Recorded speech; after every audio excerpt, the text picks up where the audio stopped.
Hi, Anonymous Shack here.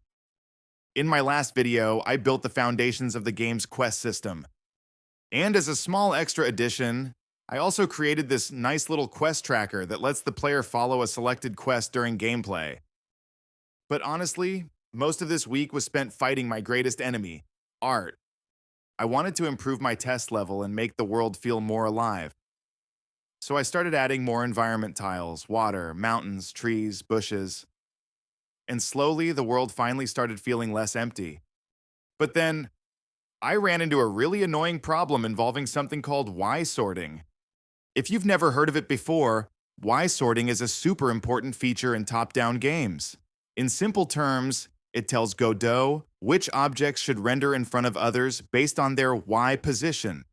So for example, if a character walks below a tree, the tree appears in front of them.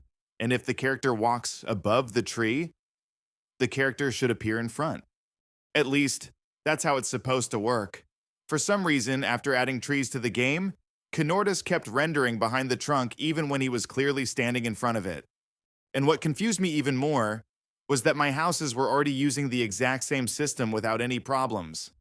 So after spending way too much time debugging, I finally found the issue.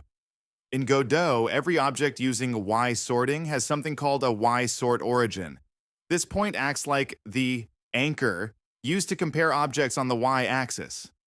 And for trees specifically, the origin needs to be moved down to the bottom of the trunk. Once I changed that, everything started working perfectly.